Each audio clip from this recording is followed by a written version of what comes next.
Hi there, it's Roy Breton here, sometimes known as the Christian Internet Marketer. Over the last few months I've been doing some step-by-step videos on and how-tos on how to build a website, and it has taken a bit longer than I thought because I've had several other projects on. But today I want to talk to you about adding new product sets but also excluding duplicate items. So let's get rid of this for the moment. We're going to do a search. So we're in product sets, or creating a new product set. Let me start again. We're in product sets, add product set. So add new product set. We're searching for shrubs, and here we are here.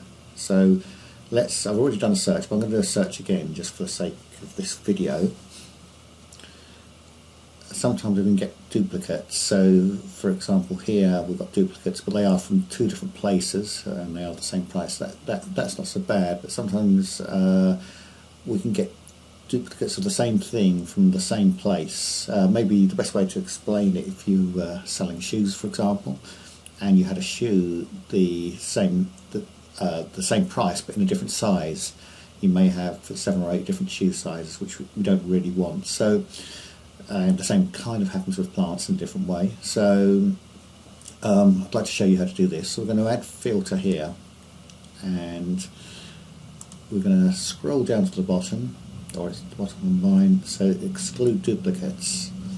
Now this gives us various duplicates. We can just copy and paste any of these, price, whatever. I'm actually doing image, so we can get rid of that now. We've got image in here. You can just have one field. So at the moment it's showing 2,333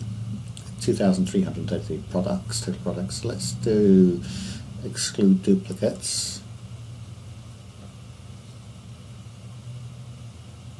See what comes up.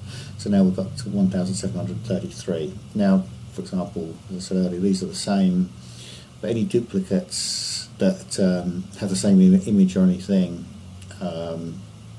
they're all changed. So we just run through this again, the choices. So let's try.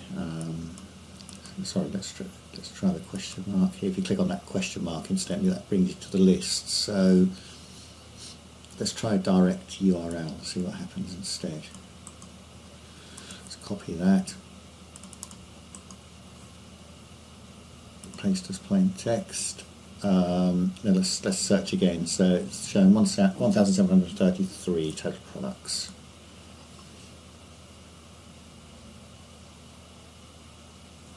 Now it's gone up to 2,035. So I'm going to stick with the image. So let's double click on that and copy that. Double click on that and then paste that in and do it again. So this produces let's search again. Each time you have to search again when you change the exclude duplicates. So yeah, now it's back down to 1,733. So let's publish this. First of all, we've got our list here. So first of all, this is something I often forget, and I nearly did then. Still good to go through your list because I hadn't added as saved search. Let's do that. That's done. Go back to the list. So select a category. So we're going to add new category, and we're going to call it shrubs. We don't have a parent category. There aren't any. So we could make any of these, but I don't need to. But that is very simple if you do. So we've got shrubs, add new category. This will automatically check the box. So that's it. Let's go back to our list. Everything's crossed off. Now all we have to do is click publish, and it won't publish straight away because it takes time.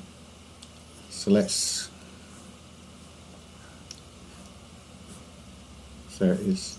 That's now published because it's now saying update. So let's go to all product sets.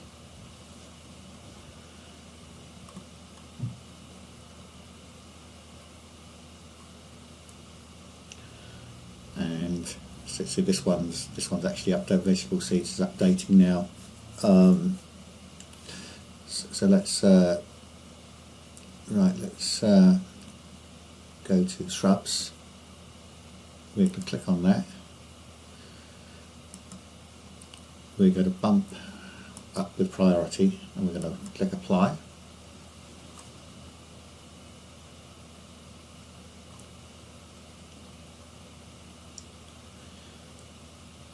And then you can see after vegetable seeds is updated, this one here, shrubs, will be the next to update. It's just a case of sometimes if you don't do that, it takes longer for them to update. Once we create a new product set, it's good to get your product sets online. So I'm going to leave that to update, and hope this is helpful. If you've got any questions, I'm going to put this into a blog post. I'm going to upload it to YouTube. Please feel free to like the channel and to comment.